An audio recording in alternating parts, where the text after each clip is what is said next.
आज हम एक और इम्पोर्टेंट आंदोलन अपने पढ़ते हैं। जयपुर रियासत का किसान आंदोलन हुआ था, उसके बारे में हम देखते हैं। हमने बेसिकली मेवाड़ के किसान आंदोलन देखे थे, बूंदी के किसान आंदोलन देखे थे, अलवर के देखे थे। आज अपने जयपुर वाला देख ले, बड़े बड़े से यही है। यूं छोटे मोटे तो चिनकारियां कई जगह लगी थी, अपने देख लेते हैं। जयपुर किसान आंदोलन की बात करते हैं।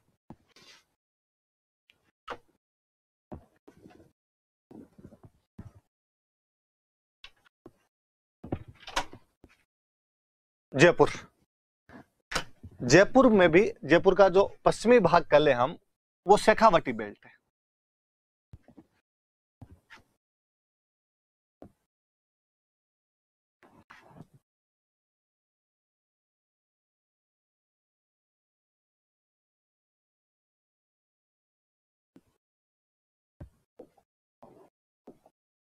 जयपुर का जो शेखावटी बेल्ट है, उसके अंदर ये बेसिकली आंदोलन हुआ था। तो कभी आपको शेखावटी किसान आंदोलन आए ना भाई, तो भी यही मानना है, दोनों में एक ही बात है।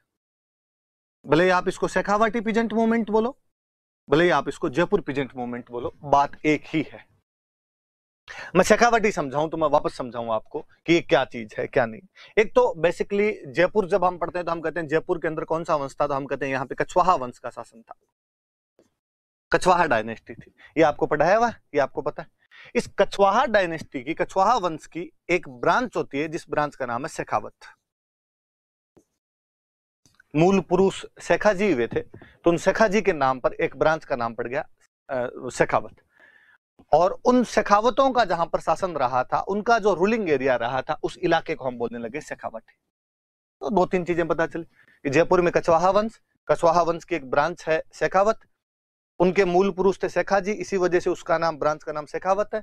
और उनका जो रूलिंग एरियाज रहा था उसको हम शेखावटी के नाम से बोलते हैं। आज का हम इलाका देखें तो बेसिकली हम कहते हैं सिक्कर और झुंझुनू।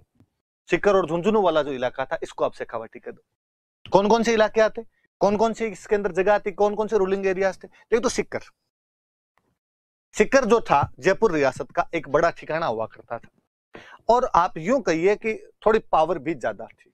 एक सेमी इंडिपेंडेंट ठिकाना था कि जहां ठिकानों पे केंद्र का, मुख्य राजा का कंट्रोल बहुत ज्यादा हुआ करता था, पर सिक्कर पर इतना ज्यादा कंट्रोल नहीं था। हालांकि वो जयपुर के साथ एसोसिएटेड थे, जयपुर से जुड़े हुए थे, परंतु बहुत सारे मामलों में इनको छूट थी, भाई आप अपने हिसाब से डिसीजन ले लो। ठीक, तो सिक्कर जो कि एक सेमी इंडिपेंडेंट था। एक झुंझुनू वाले इलाके में थोड़ा सा कुछ सिक्कर के इलाके भी हैं इनमें।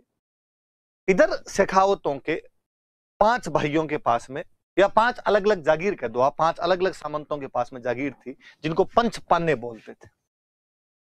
पंचपाने कहा जाता था। नाम याद रहे इनके भी, नवलगढ़, डूंडलोद, मंडावा, बिसाऊ और मलसीसर। ये पंचपाने हुआ कर, नाम याद रखना। मुझे याद है किसी एक एग्जाम में ये क्वेश्चन था, इनमें से कौन सा पंचपानों में आता था और कौन सा पंचपानों में नहीं आता था। नवलगढ़, डूंडलोद, मंडावा, बिसाऊ, मलसीसर, वैसे भी नाम याद कर। आगे जब हम भित्ति चित्रकलाएं पढ़ेंगे तब हम और देखेंगे कि ये वाला जो इलाका है, ये जो मंडावा, नवलगढ़, डूंडलोद, बिसाऊ वाला जो इलाका है, ये उस भित्ति चित्रकला, मूरल पेंटिंग्स की दृष्टि से कितना रिच है, उसकी हम और खूब सारी बातें करेंगे। तो हम जो आज शेखावटी का किसान आंदोलन पढ़ेंगे, बेसिकली इन इलाकों के अंदर पढ़ेंगे। या तो सिक्कर वाले इलाके के अंदर हुए थे, या इन पंचपानों वाले इलाके में हुए थे। इन सब जगह पे शेखावतों का शासन था, इसलिए इस पूरे इलाके को हम क्या बोलने लगे थे? शेखावटी बोलने लग गए थे। तो ये भी थोड़ा सा याद रख लेना भाई। तो मैंने बता दिया, जयपुर में भी हम शेखावटी क्षेत्र में पढ़ेंगे। इसको शेखावटी क्षेत्र क्यों कहते हैं, इसमें कौन कौन से इलाके आते हैं, भौगोलिक स्थिति, ज्योग्राफिकल जो भी उनकी कंडीशन थी, वो थोड़ी क्लियर रहे अपने सामने। हिस्टोरिकली रूप से किस प्रकार से ये थे, ये और मैंने आपको बात बता दी। अब आगे बढ़ते। अब कौन राजा था, हम बेसिकली ज्यादातर ये सिक्कर की बात करेंगे। आंदोलन सिक्कर के हैं, उधर वाले पोर्शन का भाग थोड़ा था, इधर वाले का ज्यादा है, तो ये पूरा आंदोलन सिक्कर का ही है। और सिक्कर के अंदर एक नए सामंत बने थे, राव राजा कल्याण सिंह। 1922 ईस्वी के आसपास की बात है। राव राजा कल्याण सिंह यहाँ पर नए सामंत बने थे। उनके टाइम में यह आंदोलन यहाँ पर शुरू होता है। कहते हैं कि उनके टाइम में टैक्स वगैरह बढ़ा दिए गए थे। 1922 नीचे लिखा हुआ भी है, लिखा हुआ टैक्स बढ़ाए गए तो आंदोलन शुरू किया गया। और आंदोलन किया किसानों ने, तो कहा गया कि भाई टैक्स इसलिए बढ़ा दिए गए कि एक तो जो पिछले सामंत थे उनकी जब मृत्यु हुई तो मृत्यु भोज में ठिकाने का खर्चा हुआ है, नया सामंत बना तो तलवार बंधाई कान जो कार्यक्रम किया गया उसके अंदर उनका खर्चा हुआ है, तो इस बार थोड़ा सा टैक्स ज्यादा दो, आगे से टैक्स वगैरह कम कर दिया जाएगा। लेकिन बाद में भी वो टैक्स बंद नहीं किया गया। टैक्स बंद नहीं किया गया तो आंदोलन किया जाना स्वाभाविक सी बात थी। तो कब हुआ था वो थोड़ा सा याद रख लेना कि 1922 के अंदर ये आंदोलन सिक्कर के अंदर शुरू हुआ था। राव राजा कल्याण सिंह की जो तख्त नशीनी थी उसके बाद में ये सब किया गया था। कारण नॉर्मल वही कारण जी। अब कारण में तो आंख बंद करके टिप्पे मारोगे ना तो भी सही हो जाएगा। ये मैं बार बार बस पढ़ा ही रहा हूं अलग फॉर्मेलिटी करने के लिए, बाकी एक जैसी चीजें हैं, आप देख लो ले देखे। और ये घुमा फिरा के सब में लिख दिया करो, कोई फर्क नहीं पड़ता। किसानों से संबंधित बात होगी तो लैंड रेवेन्यू पे बात आएगी।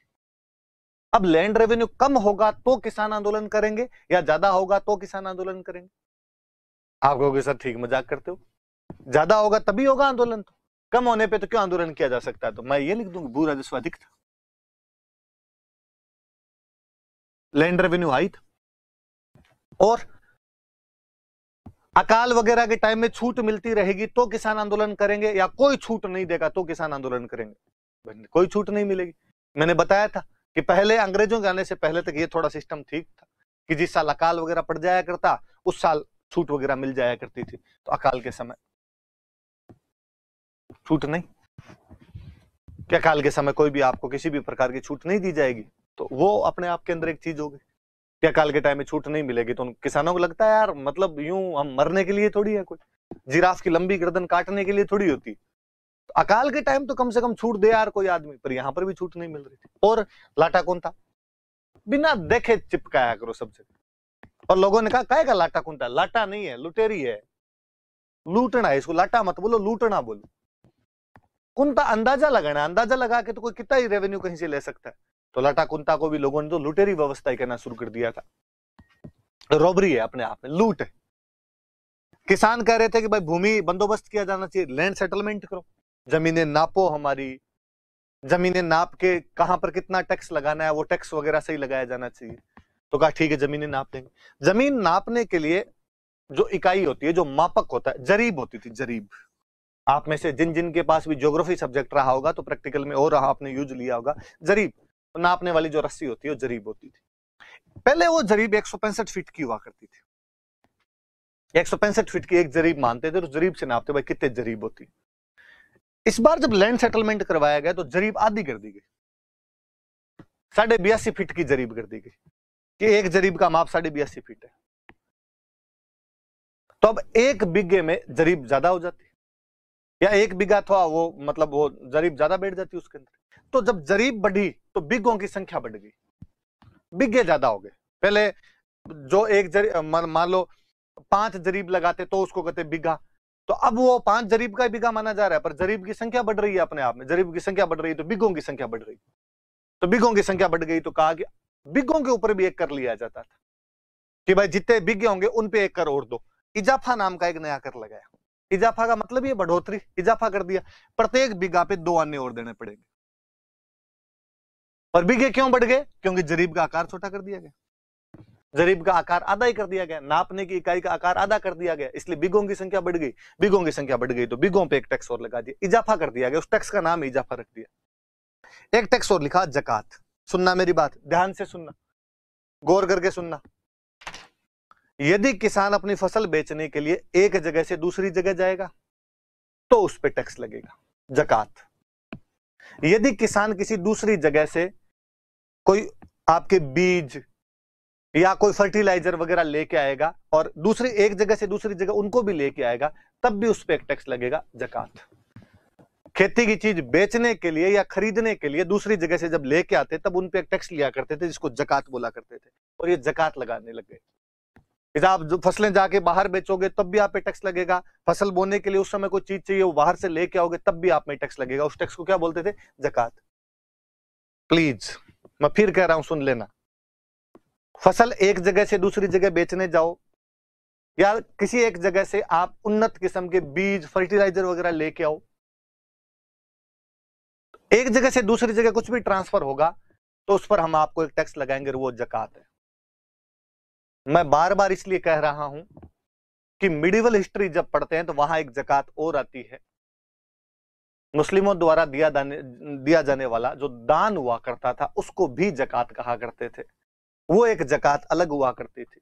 इसलिए मुझे पक्का यकीन है कि जब आप ये जकात सुनोगे तब आपके कईयों के मन में आएगा कि मास्टर कितना झूठ बोल रहा है, कितना गलत सलत हमें पढ़ा रहा है, हम नहीं जानते ज़कात क्या होती। तब प्लीज आपके मन में वो जो भी ऐसे बुलबुले उठे उनको करना कि कंट्रोल उदय कंट्रोल। जैनों का एक बहुत बेहतरीन सिद्धांत है शादवाद। एंशिएंट इंडिया पढ़ोगे तब और पढ़ोगे कि कोई भी वस्तु के बारे में कुछ भी बोलना जो होता है वो देश काल परिस्थितियों के अनुरूप होता है। इसलिए न तो कोई व्यक्ति इस दुनिया की समस्त वस्तुओं को जान सकता है तथा न ही वह एक वस्तु के समस्त गुणों को जान सकता है।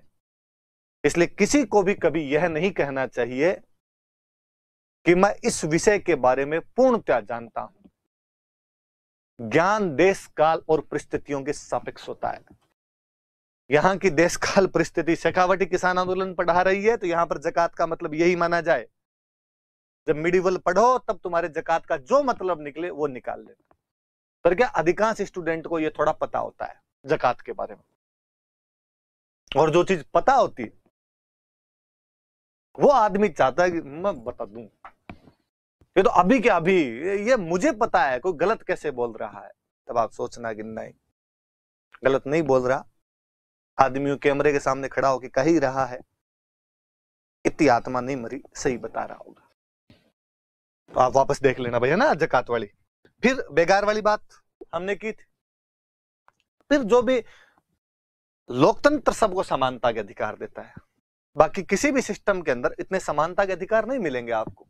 तो भाई हम कह देंगे भाई किसानों के साथ कहीं ना कहीं जातीय भेदभाव हो रहा था कि उनको उतने अधिकार प्राप्त नहीं थे जितने शासक वर्ग को अधिकार प्राप्त थे। तो ये कुछ कारण हो जाएंगे। क्या हो जाएगा? भू राजस्व ज्यादा था, अकाल के समय में भी छूट नहीं दी जाती थी। एक इसमें और मैं बता दूं, हाँ ये लिखा हुआ ना, ये आपने बात करने भूल गए कि जो नॉन इरिगेशन लैंड हुआ करती थी, ऐसी भूमि जिस पर सिंचाई नहीं की जाती थी। एक तो वो जमीन जिसमें कुएं से, नहर से, नलकूप से, तालाब से, किसी ना किसी साधन से इरिगेशन की जाती है, सिंचाई की जाती है। एक अपने कहते हैं बारानी। बारानी मतलब जिसमें सिंचाई का कोई भी साधन नहीं हो, तो टैक्स सिंचाई वाली पे ज्यादा लगना चाहिए, बारानी वाली पे कम लगना चाहिए। स्वाभाविक बात है, सिंचाई वाली इरिगेटेड लैंड जो होगी उस पर फसल ज्यादा होगी, बारानी जो जमीन होगी उसके अंदर फसल कहीं ना कहीं कम होगी। तो ज्यादा होती है उधर टैक्स ज्यादा ले लो, कम होती है उधर रेट थोड़ी कम रख लो। पर इन्होंने कहा कि नहीं साहब, सिंचित भूमि के पास में यदि कोई असिंचित भूमि है तो उस पर तो उतना ही लगेगा जितना सिंचित में लगता है, भले ही तुम्हारी सिंचाई होती है भले ही नहीं होती। लाटा कुंता का मेरी बार बार बात बताई हुई है, जरीब का आकार बदल दिया गया था इसलिए बिगों की संख्या बढ़ गई थी और प्रत्येक बिग्गे पे 2 आना का भूमि कर इजाफा और कर दिया गया था, जकात कर लगा दिया गया था, बेगार ली जाती थी, जाति भेदभाव हुआ करता था। किसान इन सबसे परेशान थे, उन्होंने आंदोलन कर दिया। ये हम कहां की बात पढ़ रहे हैं? सिक्कर की। कब आंदोलन हो रहा है? 1922 के अंदर आंदोलन हो रहा है। राजस्थान सेवा संघ आंदोलन कर रहा था। देखिए आप, लगातार चौथे दिन राजस्थान सेवा संघ है, बिजोलिया में राजस्थान सेवा संघ है, बेगू में राजस्थान सेवा संघ है, बूंदी के अंदर राजस्थान सेवा संघ है, अलवर वाले में भी अप्रत्यक्ष रूप से राजस्थान सेवा संघ है, भले वो अखबारों के माध्यम से आगे आ रहा है। यहां फिर राजस्थान सेवा संघ के मंत्री हुआ करते थे रामनारायण चौधरी, और रामनारायण जी तो सिक्कर के थे। जब बंदा बाकी पूरे राजस्थान में घूम घूम के आंदोलन कर रहा है तो अपनी जगह तो करेगा।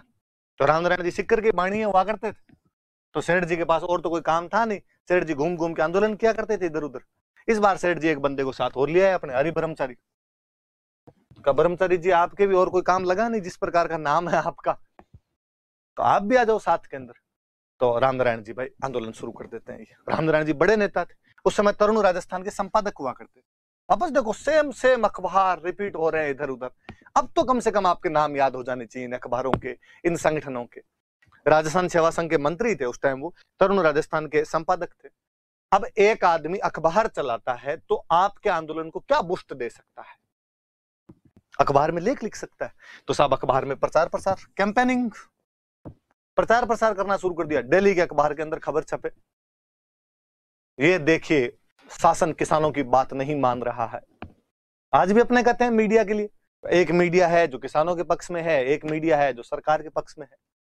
किसानों के पक्ष में मीडिया को आप देखोगे तो वो सरकार की सारी बात ही झूठी बताएगा। वो कहेगा साहब ये सरकार तो बिक गई पूरी तरीके से, गवर्नमेंट बिक चुकी है। जो सरकार के पक्ष में आएगी वो कहेगा साहब किसान झूठे हैं, एकदम साफ साफ ही झूठे हैं। तो उस समय भी अब रामनारायण चौधरी जब आंदोलन के अंदर है तो वो तो अखबार के अंदर हमेशा आंदोलन की बातें ज्यादा उठाएंगे, तो किसानों को फायदा ही होता था इस वजह से भी। तो उन्होंने तरुण राजस्थान के अंदर अखबार में खूब सारी बातें छापनी शुरू कर दी, खूब सारी बातें छापनी शुरू की। सीकर वालों को पता चला, सामंत को पता चला। सामंत ने कहा कि रामनारायण जी, आप और आपका अखबार दोनों सीकर में दिख गए ना तो ठीक नहीं रहेगी, देख लेना। तो रामनारायण जी का भी सीकर में आना बैन कर दिया गया था और तरुण राजस्थान पेपर जो है इसका भी सीकर में बैन कर दिया गया था। चौधरी साहब ने कहा कोई बात नहीं, सीकर में बैन कराओगे, अपनी मार लंबी है भाई साहब। अपनी दोस्ती लंदन में, और इन्होंने लंदन का एक अखबार था डेली हेराल्ड, इस डेली हेराल्ड अखबार के अंदर लेख लिखवा दिए थे रामनारायण जी, क्या इसमें हमारे पक्ष में लेख लिखो। और डेली हेराल्ड, आप सोचिए इस बात को कि लंदन के किसी अखबार में चर्चा हो रही है कि भारत के जयपुर, राजस्थान राजपुताना में जयपुर रियासत के सीकर ठिकाने में एक किसान आंदोलन चल रहा है। शेखावटी वाले इस चक्कर में मजे ले गए, लहरिया लूट गए कि बाकियों के जैसे कानपुर और प्रयाग में अखबारों में खबरें छप रही थी। शेखावटी ने कहा दिल मांगे मोर, कुछ बड़ा किया जाना चाहिए, और खबरें छपे तो फिर लंदन में छपे, क्यों कानपुर प्रयाग में तो कोई छपवा ले, ये तो बिजोलिया बेगू वाले छपवा रहे हैं, अपने लंदन से छपवाएंगे। तो अखबार कौन सा था? Daily Herald. अब लंदन के अखबार में खबर छपेगी तो लंदन वाले तो पढ़ेंगे, और वहां लंदन में एक नेता था पैट्रिक लॉरेंस, विपक्ष का नेता था, अपोजिशन का नेता था। अपोजिशन का काम क्या होता है? सरकार की धज्जियां उड़ानी। और उस बंदे का मौका मिला गया, अच्छा अंग्रेजों की भारत में सरकार, उन अंग्रेजों की जयपुर की रियासत के साथ संधि, उस जयपुर रियासत में आए सिक्कर, और सिक्कर में किसानों का आंदोलन चले, तो क्या अंग्रेजों की रेस्पॉन्सिबिलिटी नहीं बनती? क्या अंग्रेजों का दायित्व नहीं बनता? और उसने भाई साहब अपनी संसद में धज्जियां उड़ा के रख दी पैट्रिक लॉरेंस ने। ये क्या तरीका है? ध्यान दीजिए, वहां पर आप जब दिलीप सर से पॉलिटी पढ़ते हैं तो आप पढ़ते हैं कि भारत की संसद, अंग्रेजी में कहे तो पार्लियामेंट, उसके दो भाग होते हैं, एक को हम बोलते हैं राज्यसभा, एक को हम बोलते हैं लोकसभा। हम पढ़ते हैं कि ये पूरा सिस्टम हमने तो ब्रिटेन से उठाया है, कॉपी पेस्ट मारा है उधर से पूरा का पूरा सिस्टम हमने। कारण भी है, लंबे समय तक जब उनके नजदीक रहे तो उनकी व्यवस्था हम सीख चुके थे। इंग्लैंड में इसी संसद को हम बोल देते हैं पार्लियामेंट। दो हाउस होते हैं वहां पर, एक को बोलते हैं हाउस ऑफ लॉर्ड्स, एक को बोलते हैं हाउस ऑफ कॉमन्स। एक लॉर्ड लोगों का और एक कॉमन लोगों का। पैट्रिक लॉरेंस ये जब चीख रहा था तो ये सब वो बातें हाउस ऑफ कॉमन्स में कर रहा था। तो बड़ी जोरदार बात, लंदन हिल रहा है यार बैठ के, पैट्रिक लॉरेंस वहां पर सरकार को हिला रहा है, अपोजिशन का लीडर है, हाउस ऑफ कॉमन्स में चर्चा कर रहा है। अब कोई सिंपल सा पूछ ले, राजस्थान के कौन से किसान आंदोलन की चर्चा है ब्रिटेन के हाउस ऑफ कॉमन्स में हुई थी? आपको शेखावटी। कौन से अखबार में छपी थी? Daily Herald. किसने वहां पर उठाया था मैटर? Patrick Lawrence. सारी की सारी बात। तो ये याद रखना। नेता कौन है 1922 में शुरू करने के लिए? रामनारायण चौधरी और हरि ब्रह्मचारी। रामनारायण चौधरी राजस्थान सेवा संघ के मंत्री थे, तरुण राजस्थान के एडिटर, संपादक का मतलब एडिटर होता है भाई, एडिटर थे। और इन्होंने प्रचार प्रसार कैंपेनिंग की, आंदोलन की। रामनारायण जी को और तरुण राजस्थान दोनों को बैन कर दिया गया, तो डेली हेराल्ड में खबरें छपवा दी लंदन में। इस वजह से हाउस ऑफ कॉमन्स में चर्चा हो गई। वहां पर डिस्कस करने वाले कौन थे? वहां पर पैट्रिक लॉरेंस था इसको डिस्कस करने वाला। आगे बढ़ते।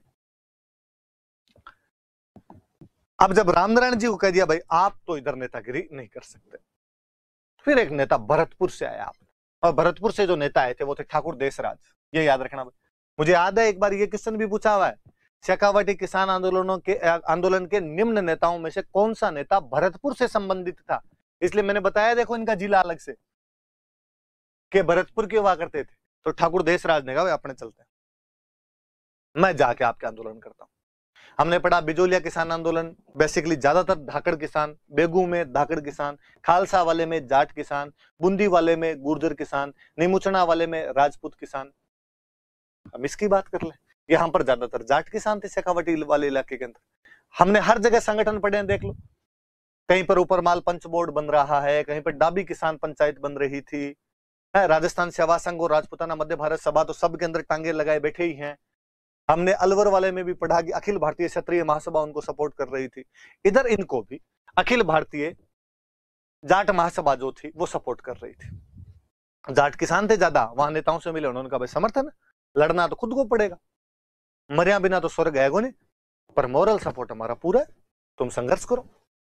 तो इनका ठीक है। ठाकुर देसराज जी यहाँ आए, इन्होंने एक संगठन बना लिया,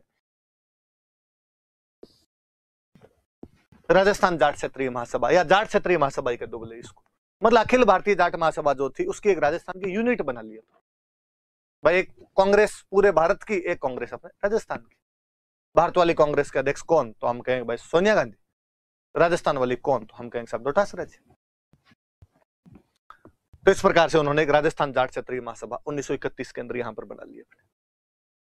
संयोग ये बेटा लिखा हुआ नहीं है, सुन लो। 1932 में अपने झुंझुनू में अखिल भारतीय जाट महासभा का अधिवेशन हुआ। अब भले उसमें अपने आंदोलन की बातें हुई नहीं हुई, झुंझुनू में हुआ तो स्वभावतः बात हुई होगी, पर इससे किसानों में एक जागृति आई, लोग मिले जुड़े, वहां पर बड़े नेताओं की बातें सुनी, तो उनको लगा यार अपने को भी ऐसा सम्मेलन करना चाहिए, अपने को भी अधिवेशन बुलाना चाहिए, और अधिवेशन बुला के ये सब बातें की जानी चाहिए। तो 1933 के अंदर सिक्कर के अंदर एक गांव पड़ता है पलथाना, उस पलथाना गांव के अंदर जाट क्षेत्रीय महासभा जो बनी थी, इसका अधिवेशन बुलाया गया, इसका सम्मेलन बुलाया गया था। दोनों बातें याद रखना। मुझे याद है एक बार क्वेश्चन पूछा हुआ है, जाट क्षेत्रीय महासभा का गठन कब किया गया था? 1931 में किया गया था। उसका अधिवेशन कहां बुलाया गया? तो उसका अधिवेशन पलथाना सिक्कर के अंदर एक गांव पड़ता है, वहां बुलाया गया था, अधिवेशन बुलाया गया। प्लीज यहां पर भी मुझे पता है कईयों के दिमाग में उठेगा कि सर ये जहां तक मुझे याद आता है पलसाना है, आप थोड़ा सा गलत बोल रहे हैं, तब आप वापस याद करना कि नहीं ये पलथाना ही है, दो अलग अलग गांव, और ये मीटिंग पलथाना में हुई थी। सन याद रखना। पिछली बार जब 31 पूछा है कि जाट क्षेत्रीय महासभा कब बनी थी 31 में, तो ये भी पूछ सकता है, कोई 33 भी पूछ सकता है। अब संगठन वगैरह बनने शुरू हुए तो कहा कि भाई क्या किया जाए, किस प्रकार किसानों को एकजुट किया जाए, किस प्रकार किसानों को इकट्ठा किया जाए, ये जो आंदोलन की बातें हैं ये पब्लिक में कैसे पहुंचे, जनता में जन जागृति, अवेकनिंग, अवेयरनेस कैसे आए, कैसे लोग इकट्ठे हो। तो यार अपने एक काम करते हैं, अपने लोगों को कहते हैं कि एक यज्ञ करवाते हैं और उस यज्ञ के माध्यम से इकट्ठे होते हैं। यज्ञ का नाम लेंगे तो लोग इकट्ठे हो जाएंगे, लोग आ जाएंगे, और उसमें अपने ये बात कर लेंगे। मैंने बताया था उस समय जो नेता हुआ करते थे वो त्योहारों का, मेलों का, महापुरुषों की जयंतियों का, इनका पूरा फायदा उठाया करते थे लोगों को इकट्ठा करने के लिए। कहते भाई वो मेला है उसमें लोग आएंगे, वहां पर अपने चल लेंगे। अब मॉडर्न इंडिया पढ़ेंगे तब हम पढ़ेंगे कि तिलक ने बाकायदा 2 जयंतियां मनानी शुरू की, गणेश महोत्सव और शिवाजी महोत्सव की। लोग इकट्ठे हो तो मैं अंग्रेजों के खिलाफ भाषण दूं, जयंती गणेश जी की, भाषण अंग्रेजों के खिलाफ है। तो ठाकुर देसराज जी ने इधर कहा कि साहब लोगों को इकट्ठा करने का तरीका एक है, सम्मेलन तो बुला लिया, सम्मेलन में तो बड़े बड़े से लोग इकट्ठे हो गए, आम पब्लिक, वो हाशिए पे खड़ा किसान जो वाकई प्रभावित हो रहा है इन सब चीजों से, वो कैसे जुड़े, उससे उस तक ये बात कैसे पहुंचे कि उसका शोषण हो रहा है, कईयों को तो पता ही नहीं कि ये शोषण है, वो जोड़ा जाए अपने से, फिर आंदोलन आगे बढ़ाया जाए। तो खैर ये बात भी सही है। तो एक यज्ञ करते हैं, बसंत पंचमी के दिन एक यज्ञ किया जाए, और सिक्कर के अंदर एक यज्ञ का आयोजन किया गया, जाट प्रजापति महायज्ञ बुलाया गया, 20 जनवरी 1934 बसंत पंचमी के दिन किया गया था। देखो आप किस प्रकार से, कोई पूछ सकता है कि कौन से किसान आंदोलन के दौरान बसंत पंचमी के यज्ञ का आयोजन किया गया था ताकि किसानों में जन जागृति लाई जा सके, किसानों को इकट्ठा किया जा सके। तो शेखावटी किसान आंदोलन का दो या सिक्कर किसान आंदोलन का दो, 20 जनवरी 1934 को। दिमाग कौन लगा रहा है, ऑर्गेनाइजर कौन है इसका? ठाकुर देसराज, भरतपुर वाले। यज्ञ जानते ही आप, यज्ञ तो देखा ही होगा। यज्ञ में कोई पंडित जी होते हैं जो बार बार बोलते हैं स्वाहा, तो स्वाहा बोलने वाले जो पंडित जी, पुरोहित जी कहते हैं अपने, अंग्रेजी वाले को तो पृष्ठ कह दो, अंग्रेजी में पुरोहित लिख दो तो भी कोई हानि नहीं है, कोई आपके नंबर नहीं काटेगा। उनका नाम था खेमराज जी। खेमराज जी का, खेमराज जी आपको ये आहुतियां देनी है, आपको स्वाहा बोलना है। अब आपने देखा होगा कि यज्ञ जब होता है तो यज्ञ के अंदर एक तो पंडित जी होते हैं, एक पास में पंडित जी और बिठाते हैं बंदा, और उसको बाद में कहते रहते हैं हाथ खोलिए, चावल के दाने हाथ में लीजिए, अब इनको आहुति दीजिए, 3 बार स्वाहा बोलिए, अब ये मौली बंधवाइए, अब ये कीजिए, अब पानी की छिंटे मारिए। अपने गांव में उस शब्द को हमेशा बोलते रहते हैं कि जजमान है।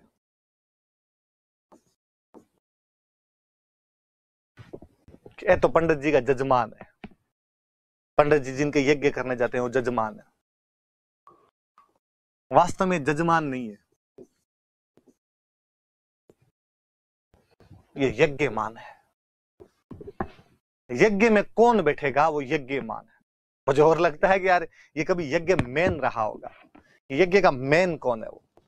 वो बंदा कौन है? वो पुरुष कौन है? और मैन से धीरे धीरे अपने वालों ने यज्ञमान बना दिया होगा। यज्ञमान से जजमान हो गया। मैन वाला तो मैंने जोड़ लिया, नहीं रहा होगा, यज्ञमान ही रहा होगा, पर यज्ञमान से हमने जजमान जरूर बनाया है इसका। तो जो मुख्य यज्ञमान थे इसके, उनका नाम था कुंवर हुक्म सिंह। कुंवर हुक्म सिंह जी को कहा, भाई आप पंडित जी के साथ बैठो। जाट प्रजापति महायज्ञ 20 जनवरी 1934 को बसंत पंचमी के अवसर पर ठाकुर देशराज आयोजित करवा रहे। खेमराज जी इसके परिष्ठ हैं, पुरोहित जी है, कुंवर हुक्म सिंह जी इसका आहुतियां दे रहे हैं, साथ में यज्ञमान है। यज्ञ किया, खूब सारे किसान इकट्ठे हुए, किसानों के अंदर जागृति भी आई। नाम यज्ञ का होता था, बातें तो पंचायती होती थी वहां पर पूरी। यज्ञ खत्म होने के बाद कहा गया कि जो कुंवर हुक्म सिंह जी है, इनको कल हाथी पे बिठा के पूरे सिक्कर में चक्कर लगवाया जाएगा। यज्ञमान है, ताकि सिक्कर में जो यज्ञ में नहीं आए उनको भी पता चले जब कल यज्ञ हुआ इसलिए हाथी घूम रहा है, और ये यज्ञमान है जो हाथी पर विराजमान है। सामंत को पता चला, सामंत ने कहा कि ना, हाथी पे बैठने का अधिकार मेरे पास है, बाकी वाले ऐसे आप हाथी पे नहीं बैठ सकते भाई साहब। किसानों ने कहा कोई नहीं, हमारे पास हाथी है, हम बैठ जाएंगे, देखते हैं कल क्या करोगे। ऐसा यूं कहा जाता है कि सामंत के आदमियों ने वो हाथी चुरा लिया। राजा के पास पहुंचे, जयपुर के राजा को शिकायत की, साहब ये क्या तरीका है। जयपुर के राजा ने सामंत को कहा, भाई क्या है देखो यार। उसने कहा, मुझे तो पता नहीं, कोई बंदे नीचे वाले करिया है, तो क्या पता ऐसा कोई कांड हो गया हो। सामंत ने किसानों से बात की, तो उसने कहा नहीं, ये तो कोई बात नहीं, हाथी वाती लेने वाली तो बात ही नहीं है, निकालो आराम से सवारी निकालो। आप तो यज्ञ सनातन संस्कृति का मुख्य पवित्र कार्य है। यज्ञ मान अपने आप में बहुत बड़ी चीज है। ये तुम्हारा हाथी भी ले जाओ, मैं मेरा हाथी भी दे देता हूँ, मैं खुद भी आ जाऊंगा कल। और किसानों के पास गए, किसानों से जाके मोटी मोटी बातें वगैरह उनकी मान ली। तो इसके बाद में लगभग जो बड़ी बड़ी सी चीजें थी वो 15 मार्च 1935 को मान ली गई और समझौता हो गया। इस समझौते को करवाने वाले बेसिकली दो नेता थे, सर छोटूराम चौधरी और रतन सिंह जी। आप रतन सिंह जी का नाम याद रहे नहीं रहे, सर छोटूराम चौधरी का नाम याद रखना। मैं और चाहूंगा कि आप गूगल करें कि सर छोटूराम चौधरी कौन थे। हालांकि मैं यहां पर वो सारी बातें बता सकता हूं कि उन्होंने क्या क्या किया था, पर थोड़ा तो आप कीजिए, जानने का प्रयास कीजिए कौन बंदा था। आपको खूब सारी बातें इनके बारे में पता चलेगी, सर छोटूराम चौधरी के बारे में। इनके प्रयासों से आके समझौता कर लिया गया। 1935 याद रख लेना, 1935 में समझौता हो गया। हालांकि सारी बातें तो मानी नहीं जा सकती ना, थोड़ी बहुत तो कुछ रह ही गई होगी। इतने में मैं अगली क्लास जो किसान आंदोलनों के बाद में हम किसान आंदोलन, फिर जनजातीय आंदोलन पढ़ेंगे, फिर अपने प्रजामंडल आंदोलन पढ़ेंगे। प्रजा से समझते हो जनता, जनता के जो आंदोलन थे। किसान आंदोलन क्यों? किसानों की समस्याओं के कारण। जनजातियों का आंदोलन क्यों? जनजातियों की समस्या के कारण। पर किसान आंदोलन प्रजामंडल का तो मतलब यह है कि शासन प्रजा के हाथ में दे दो, शासन जनता के हाथ में दे दो। इसलिए जो जनता ने आंदोलन किए थे वो प्रजामंडल आंदोलन। अपने 1931 में ही आपके जयपुर के अंदर प्रजामंडल बन गया था। सबसे पहले जयपुर वालों ने सबसे जल्दी 1931 में प्रजामंडल बना लिया था। आगे मैं और पढ़ाऊंगा ये बात। पर 1938 में उसको थोड़ी रफ्तार मिलती है, जब 1938 में उसके एक अध्यक्ष बनते हैं जमनालाल बजाज। फिर शेखावटी की एक और बाणी है। 1938 में जब बजाज जी अध्यक्ष बने तो थोड़ा यूं जोश आया, और जोश आया तो प्रजामंडल ने वापस कहा कि किसानों को जो तुम्हारा रईस ही मांगे नहीं है ना, उसके लिए भी हम संघर्ष करेंगे, हमारा मॉरल सपोर्ट है, तुम तो लड़ो। तो प्रजामंडल ने भी अपना नैतिक समर्थन दे दिया था। तो कभी वापस पूछे कि जयपुर प्रजामंडल ने कौन से किसान आंदोलन को अपना नैतिक समर्थन दे दिया था, तो शेखावटी किसान आंदोलन। फाइनली किसानों की समस्या हल तो जाके 47 में हुई थी, जब 47 के अंदर बाकायदा जयपुर के अंदर उत्तरदायी सरकार बना दी गई थी, जनता को शासन सौंप दिया गया था। और हीरालाल शास्त्री को तो बना दिया था, मुख्यमंत्री बना दिया गया था, और टीकाराम पालीवाल को राजस्व मंत्री बना दिया गया था। और वो जब जयपुर वाली सरकार बनी तो उस जयपुर वाली सरकार ने बाद में किसानों की बातें मान ली, हिसाब हो जाएगा। तो हालांकि 35 में हो गया था समझौता, टूटी फूटी बचत इधर उधर की थी, उसके लिए 2-3 फैक्ट और याद रख लेना। याद रहे तो ठीक, नहीं रहे तो ठीक, क्योंकि प्रजामंडल पढ़ेंगे तब इसको इतने विस्तार से और पढ़ेंगे कि वहां आपकी चीजें याद हो ही जाएगी, तो वो याद दिमाग में रख लेना। आगे पढ़ लेते हैं। नेता कौन कौन थे? अभी तक हमने जो नेता देखे, रामनारायण चौधरी है, हरि ब्रह्मचारी है, ठाकुर देसराज है, छोटूराम जी चौधरी है, ये सब बाहरी नेता थे, बाहर से आते थे। लोकल लीडरशिप नाम की भी तो एक चीज होती है, हम लोकल लीडरशिप देखते हैं। सरदार हरलाल सिंह बड़े नेता थे भाई, नाम याद रखना, सरदार हरलाल सिंह का। तो नेतराम सिंह गोरीर, मैं और चाहूंगा किनका नाम आप याद रखें, मैं और बताना चाहूंगा आपको। नेतराम सिंह गोरीर की बेटी थे कमला बेनीवाल, राजस्थान की प्रथम महिला मंत्री, राजस्थान की प्रथम महिला उप मुख्यमंत्री। कमला बेनीवाल का यदि आपने नाम सुना हो तो इन्हीं की पुत्री, मैं क्या बोल गया पहले, शायद बेटी बोलाऊंगा, हाँ, इन्हीं की पुत्री थे, नेतराम सिंह गोरीर की बेटी थे जो कमला बेनीवाल हुआ करते थे। तो याद रखना भाई, राजस्थान की प्रथम महिला मंत्री है वो, राजस्थान की प्रथम महिला उप मुख्यमंत्री है, डिप्टी सीएम रहे हुए थे। तो नेतराम सिंह गोरीर इसलिए भी याद हो जाना चाहिए आपके। पन्ने सिंह जी, मास्टर चंद्रभान सिंह, नाम याद रहे थोड़े। तारकेश्वर शर्मा, और तारकेश्वर जी को इसलिए याद रखोगे, इनके 2 अखबार है, एक तो ग्राम नाम का अखबार, गाँव में है तो ग्राम, हाथ से लिख लिख के डोकरा अखबार निकाला करता था। एक अखबार और निकाला था, गणेश, ये इनका आगरा से पब्लिश होता था। और इसमें तो ठाकुर देसराज जी भी साथ में थे, ठाकुर देसराज जी के साथ में मिलकर ये अखबार निकाला था।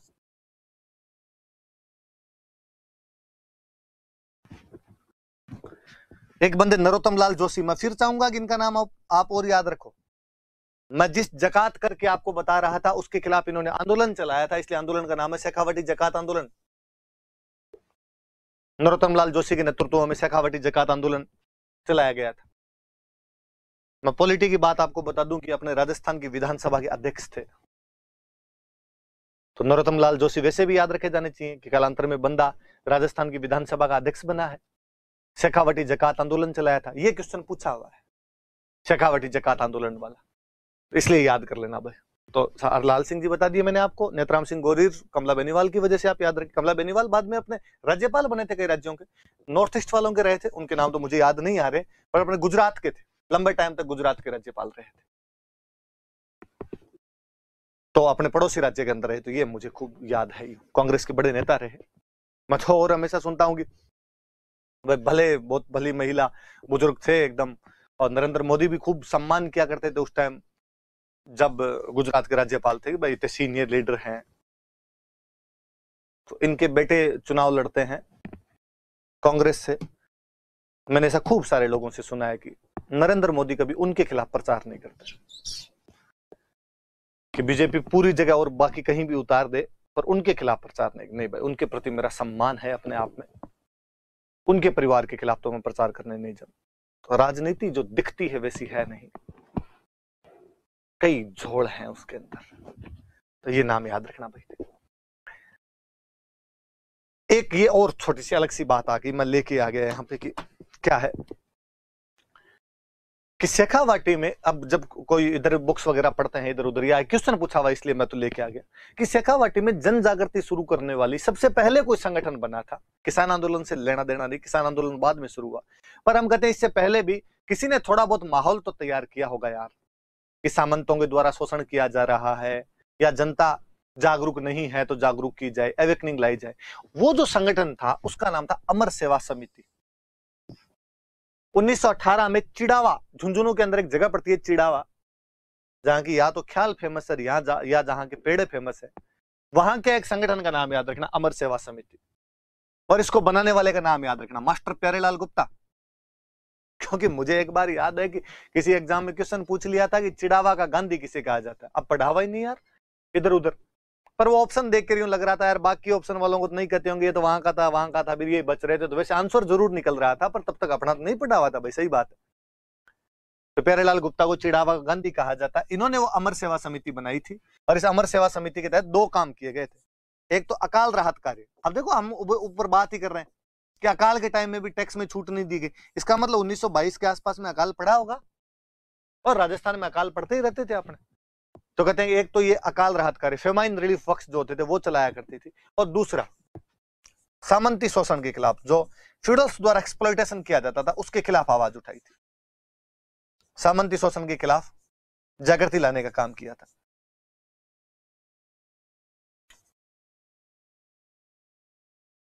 और इस संगठन 1920 में गांधी जी ने एक आंदोलन चलाया था, नॉन कॉपरेशन मूवमेंट, असहयोग आंदोलन, उसके अंदर भाग लिया था।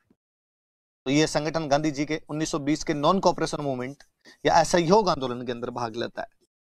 दोनों तीनों चीजें याद रखना भाई। तो मगर यार इस बहाने ये संगठन पढ़ा देंगे, वरना ये होगा नहीं। शेखावटी का है तो शेखावटी में काम आ जाएगा।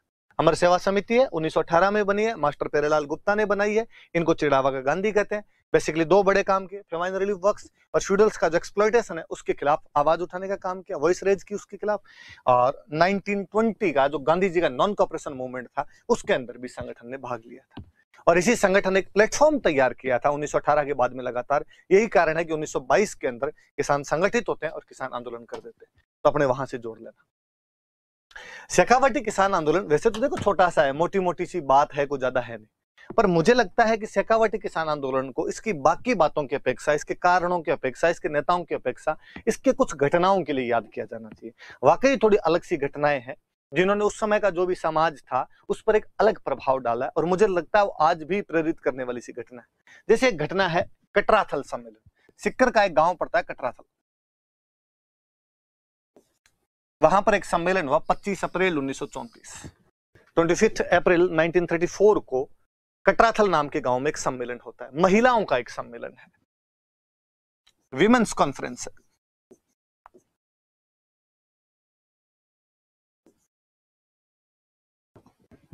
महिला सम्मेलन है।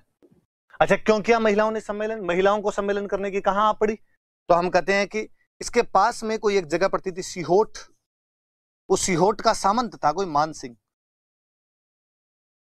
और उसने एक गांव में, जिस गांव का नाम था सोतिया का बास,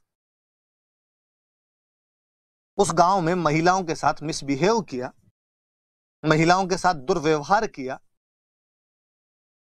इस दुर्व्यवहार के खिलाफ, इस मिसबिहेव के खिलाफ महिलाएं कटराथल में इकट्ठी हुई। वापस समझना, सीहोट के सामंत मान सिंह द्वारा सोतिया का बास नामक स्थान पर महिलाओं के साथ मिसबिहेव किया गया, दुर्व्यवहार किया गया, बदतमीजी की गई। इसलिए कटराथल के अंदर 25 अप्रैल 1934 को महिला इकट्ठी होती, एक सम्मेलन बुलाती। कहते हैं कि 10,000 महिलाएं थी।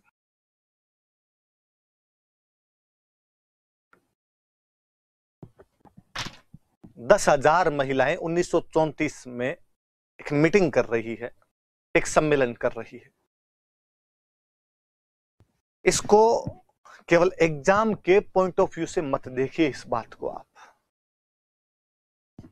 इसको यूं समझिए कि वह समय, आजादी से पहले का वह समय, जब तक हम मध्यकालीन रूढ़ियों में ही जीवित थे, मिडिवल कस्टम्स को फॉलो कर रहे थे, महिलाओं के प्रति, उनके अधिकारों के प्रति कोई जागृति समाज में विशेष तौर पर नहीं आई थी, उस समय 10,000 महिलाओं का इकट्ठा होना बहुत बड़ी बात है। मैं फिर कहूं कि यार हिस्ट्री थोड़ा एग्जेजरेट करके लिख देती होगी कि महिलाएं थोड़ी इकट्ठी हुई होगी, और थोड़ा यूं माहौल बनाने के लिए 10,000 महिलाओं का, आधी पे ले आता हूं, मैं कहता हूं 5,000 इकट्ठी हुई, तो भी 1934 में तो बहुत बड़ी बात है। जब महिलाएं पर्दे के अंदर थी, महिलाएं घर से बाहर नहीं निकलती थी, महिलाएं अधिकारों के प्रति जागृत नहीं थी, संचार के साधन नहीं थे, आवागमन के साधन नहीं थे, संचार माध्यम अखबार वगैरह जो है वो इतने ज्यादा मजबूत नहीं थे। उस समय इतनी सारी महिलाओं का अपने खुद के अधिकारों के लिए बाहर निकल के आना बहुत बड़ी बात है। आज जब ट्रांसपोर्टेशन और कम्युनिकेशन बहुत ज्यादा है, मीडियाबाजी बहुत ज्यादा है, जयपुर में किसी नेता की रैली हो, नरेंद्र मोदी की रैली है, राहुल गांधी की रैली है, किसी राष्ट्रीय स्तर के नेता की बड़े की रैली है, अमरूदों के बाग में 50,000 लोग इकट्ठे हुए, या किसी और जगह 1 लाख लोग इकट्ठे हुए, मैं अब भी कहता हूं कि उनमें 10,000 महिलाएं नहीं होती है। उस समय यदि महिलाएं घर से बाहर निकल के आ गई थी तो इससे बड़ी कोई बात नहीं हो सकती। मैं और कहूं, खूब लंबे समय तक पूरे विश्व में महिलाओं के खिलाफ अत्याचार जो होते हैं उनके लिए आवाज उठाने वाले पुरुष रहे हैं। कारण कि पुरुष पढ़ा लिखा था, महिला की अपेक्षा उसको कुछ अधिक अधिकार थे, सोचने समझने की क्षमताएं उसकी अधिक विकसित हो रही थी पढ़ाई की वजह से, वो ऐसा कर सकता था इसलिए उसने किए हैं। पर हम जब ये कहते हैं कि किसी भी ग्रुप का भला तभी हो सकता है जब उस ग्रुप के खुद के अंदर से लोग बाहर निकल कर आए, लोग आवाज उठाएं, तब जाके उस ग्रुप का भला होता है, वरना उस ग्रुप का भला नहीं हो सकता। इसका बेहतरीन एग्जाम्पल कटराथल सम्मेलन है कि शोषण महिलाओं का हुआ है ना तो हम करेंगे सभा, वरना आज दिन तक भी अपने ग्रुप कोई हो, नेतागिरी कोई दूसरे ही करते हैं। अशिक्षित समाज में तो वैसे भी और हो जाए कि महिलाओं का हो तो लोग कहेगा जब बदतमीजी तुम्हारे साथ हुई है, पुरुष अपने अहम पर ले, अपने ईगो पर ले, और पुरुष कहे हम बताएंगे, हम करेंगे मीटिंग। महिलाओं ने कहा कि नहीं, हमारी कोई फीलिंग ही नहीं है, मर जाएं अब, हम नहीं कर सकती, हम करेंगे खुद। इकट्ठी हुई भाई महिला। इसलिए मुझे कटराथल सम्मेलन बड़ा यूं शानदार लगता है यार, खुद के अधिकारों के लिए खुद बाहर निकल के आई। वरना कभी वो एक फोटो जो वायरल रहती है कि पाकिस्तान महिला आयोग एक मीटिंग ले रहा है, वो महिला आयोग के सदस्य हैं कि महिलाओं के खिलाफ नीतियां क्या होगी ये पुरुष तय करते हैं। यहां जब महिलाएं खुद के अधिकारों के लिए खुद जागृत है तो कटराथल सम्मेलन एग्जाम पॉइंट ऑफ व्यू से अलग होकर भी देखा जाना चाहिए। अध्यक्ष कौन? तो किशोरी देवी। मुख्य वक्ता चीफ स्पीकर कौन? तो उत्तमा देवी। याद रहे, अध्यक्ष कौन? तो किशोरी देवी। चीफ स्पीकर कौन इसकी? तो उत्तमा देवी। जब भी इंटरव्यू वगैरह में लड़कियों से भी जब पूछ लिया जाए कि आपके आइडियल विमन कौन है, आदर्श महिला किसे मानती है, पहली बात तो जल्दी से किसी के दिमाग में नहीं आता। किसे बताऊं? मम्मी। मम्मी आदर्श लगती है। एग्जामिनर कहता मम्मी सबको ही लगती है। और बताओ?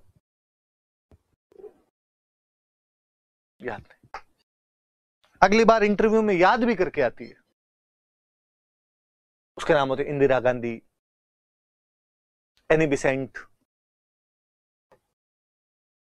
या कोई हिस्टोरिकल पुराने कोई हिस्ट्री से कोई रजिया सुल्तान, रानी दिद्दा, दुर्गावती। मुझे लगता है यार उस समय हमारे दिमाग में पन्ना दहाय, अमृता देवी बिश्नोई, किशोरी देवी और उत्तमा देवी क्यों नहीं आती? 1934 में 10,000 लोग, 10,000 महिलाओं को एक महिला संबोधित कर रही है, उनके अधिकारों के खिलाफ जागृत कर रही है, उनका नेतृत्व कर रही है, क्या उसे आदर्श नहीं माना जाना चाहिए? उसकी चीफ स्पीकर भी एक महिला है। पर मुझे और तब बड़ी जोरदार सी बात लगती है कि जब किताबों वाले लिखते हैं, जब वो किशोरी देवी लिखते हैं, हालांकि मेरा बताने का मन नहीं करता कि मैं इनके बारे में वो बात भी बताऊं, पर चूंकि किताबों में लिखी हुई है, हमारी सोच को दर्शाती है। जब किशोरी देवी लिखा जाता है, कहानी इतनी है, इतनी ही बताई जानी चाहिए। कटराथल सम्मेलन 25 अप्रैल 1934 सीहोट के सामंत मानसिंह द्वारा सोतिया का बास गांव में महिलाओं से दुर्व्यवहार के खिलाफ 10,000 महिला इकट्ठी हुई, जिनके अध्यक्ष या अध्यक्षा किशोरी देवी और चीफ स्पीकर उत्तमा देवी थे। इतनी ही बात बताई जानी चाहिए। पर अपनी बुक्स, अपने नोट्स, इससे थोड़ा आगे बढ़ते हैं और वो लिखते हैं कि किशोरी देवी आगे लिखा होता है सरदार हरलाल सिंह की धर्मपत्नी।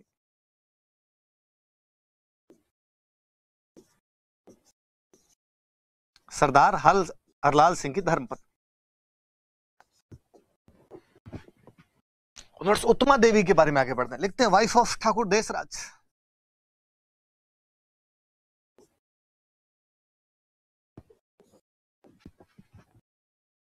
मैं कहता हूं निसंदेह दो बहुत बड़े नेता थे। सरदार हरलाल सिंह जी का नाम हमने नेताओं की श्रेणी में सबसे पहले पे लिखा है। ठाकुर देसराज पूरे इसके अंदर ठाकुर देसराज छाए हुए हैं, अलग से सबसे बड़े अक्षरों में हमने उनका नाम लिखा है। उनके योगदान को कतई कम नहीं किया जा सकता। पर यह बताना अधिक आवश्यक है क्या? मतलब इन महिलाओं का कोई भी योगदान या इन महिलाओं की कोई भी योग्यता क्या उस नाम से पहचानी जानी चाहिए क्या? निसंदेह नहीं। और फिर यदि कोई कहे कि नहीं सर अब पत्नी थी किसी की, ये तो बता ही देना चाहिए, तो हमने ठाकुर देसराज में तो नहीं बताया कि उत्तमा देवी के पति थे, सरदार हरलाल सिंह में तो नहीं बताया कि किशोरी देवी के पति थे। आज जब हम इस वर्तमान के दौर में खड़े होके जब सो कॉल इंटेलेक्चुअल टाइप के भाषण देते हैं कि मैन एंड विमेन तो अलग अलग पर्सनालिटीज होती है, तब मुझे लगता है कि यार हम पढ़ते समय, हम लिखते समय इन बातों की तरफ ध्यान क्यों नहीं देते? ये चीजें दिमाग में क्यों नहीं आती? मैं आपसे कहूं कि अपने उनकी तरफ ध्यान नहीं देना। किशोरी देवी और उत्तमा देवी अपने आप में संपूर्ण व्यक्तित्व है, परफेक्ट पर्सनालिटी है। अन्य किसी रिश्तेदारी की यहां आवश्यकता नहीं है। वो एक महिलाओं का सम्मेलन है, उसको महिलाएं आयोजित कर रही है, महिलाएं अपने आप में जागृति ला रही है। इसलिए प्लीज इन बातों को सुनना, आप ढंग से समझना। ऐसे ही एक और सिक्कर में एक गांव पड़ता है कूदन। एक अन्य घटना की हम बात करें, कूदन नाम का गांव था और उस कूदन गांव के अंदर एक मैसेकर, एक हत्याकांड। सन यदि आप देखेंगे तो देखिए, कटरा दल सम्मेलन 25 अप्रैल 1934, ठीक एक साल बाद 25 अप्रैल 1935। रेवेन्यू अधिकारी जो था वो टैक्स लेने के लिए गया। हालांकि मार्च 1935 में किसानों के साथ समझौता हो जाता है, पर अभी भी जो इंक्रीजिंग रेट्स थी, जो बढ़ी हुई दर थी, उनसे टैक्स लिया जा रहा था। रेवेन्यू अधिकारी ने कहा भाई टैक्स देना पड़ेगा। किसानों ने मना किया, ऐसे कैसे टैक्स दे सकते हैं, ये बढ़ी हुई दरों से नहीं देंगे। खींचतान हुई उनके बीच में। गांव के अंदर एक डोकरी थे, एक बुढ़ी महिला थे, धापी देवी, दादी थे, धापी दादी। और धापी दादी ने किसानों का छोड़ो टैक्स मत देना रे। किस बात के टैक्स? बढ़ी हुई दरों से, आज टैक्स देने कल टैक्स। दादी ने बात की, लोग आप तो भाई धापी दादी ने कर दी तो टैक्स आज देने कल देने। इस बात पे जो अधिकारी गया हुआ था, कैप्टन वेब, एक इंग्लिश अधिकारी हुआ करता था, कैप्टन वेब को गुस्सा आता है और कैप्टन वेब वहां पे फायरिंग कर देता है। और कैप्टन वेब की इस फायरिंग के अंदर कई किसान शहीद हो गए थे। चेतराम जी, टिक्कूराम जी, तुलसाराम जी और आसाराम जी, ये किसान शहीद हो गए थे। कैप्टन वेब द्वारा वहां पर फायरिंग करवाई गई थी। ये मामला बड़ा गंभीर उठा और इसकी चर्चा भी हाउस ऑफ कॉमन्स में की गई थी। कोई पूछे कि कौन से हत्याकांड की चर्चा हाउस ऑफ कॉमन्स में हुई थी? वैसे तो पूरा शेखावटी किसान आंदोलन ही वहां पर डिस्कस किया गया था, लेकिन ये कैप्टन वेब द्वारा जो कूदन हत्याकांड किया गया था, इसकी चर्चाएं भी हाउस ऑफ कॉमन्स के अंदर हुई थी। तो ये याद रखना, किसानों के नाम याद रखना, चेतराम, टिक्कूराम, तुलसाराम और आसाराम, ये इसके अंदर कूदन हत्याकांड में शहीद हुए थे। उसके एक साल बाद का हत्याकांड है। एक ऐसी घटना और जयसिंहपुरा हत्याकांड, जयसिंहपुरा घटना है, समझने वाली थोड़ी सी नॉर्मल सी बात है, जो वास्तव में काम की बात है, उस पर ध्यान देने की बात है। झुंझुनू में जगह पड़ती है, वो दोनों सिक्कर में थी। डूंडलोद जो ठिकाना बताया था पंचपानों में, वहां का सामंत था कोई, और सामंत का भाई था ईश्वर सिंह। उस ईश्वर सिंह ने यहां पर किसानों पर फायरिंग कर दी थी। और बातें याद नहीं, और बातें ज्यादा कोई किताबों में लिखी भी नहीं है। याद करने वाली बात जो एग्जाम के अंदर पूछी जाएगी कि ये प्रथम किसान हत्याकांड था जिसके हत्यारों को सजा हुई थी, जिसके जो मर्डरर्स थे उनको पनिश किया गया था। इससे पहले वाले तो किसी किसान हत्याकांड में हत्यारों को सजा भी नहीं मिल पाई थी, इसके अंदर उनको सजा मिली। ये एक ऐसा किसान हत्याकांड है जिसमें हत्यारों को सजा संभव हो पाई थी।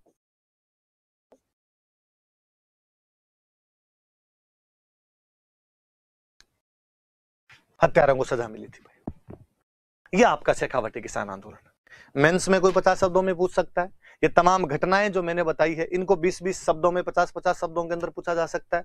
वो बोले जाट प्रजापति महायज्ञ है, वो कटराथल सम्मेलन है, वो कुदन हत्याकांड है, ये सब बातें आप मेंस की तरीके से 50-50 शब्दों में लिख के देखना कि वहां पर ये क्वेश्चन पूछा जा सकता है। और जो मैंने बातें बताई उन पे सोचना समझना, उन सब चीजों इतना ही है शायद। हाँ इतनी बातें भाई।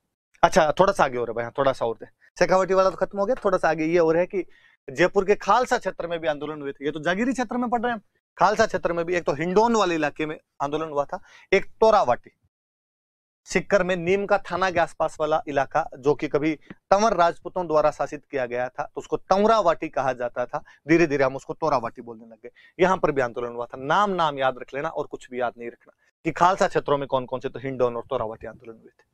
एक उनियारा नाम की जगह, जब तो उनियारा वैसे तो वास्तव में अपने टोंक डिस्ट्रिक्ट के अंदर आता है, तब जयपुर का पार्ट हुआ करता था उनियारा, और यहां पर दलितों द्वारा यह आंदोलन चलाया गया था भाई। ये भी एक बड़ी इंपॉर्टेंट बात है, कोई पूछ सकता है। और उनमें भी बेरवा जाति द्वारा, बेसिकली बेरवा जाति द्वारा आंदोलन चलाया गया था 1945 में। और ये किसान आंदोलन नहीं है जो हमने शुरुआत में एक बात लिखी थी जातीय भेदभाव वगैरह, ये उसका आंदोलन है। ये असमानता विरोधी आंदोलन है। इनइक्विलिटी जो की जा रही थी नागरिकों के बीच में, जो इनइक्विलिटी हो रही थी उसके खिलाफ का आंदोलन था, असमानता विरोधी आंदोलन था।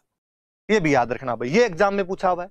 1945 में उनियारा में बेरवा जाति द्वारा असमानता विरोधी आंदोलन या आपके एंटी इनइक्विलिटी मूवमेंट चलाया गया था। ये भी जयपुर रियासत का एक पार्ट था।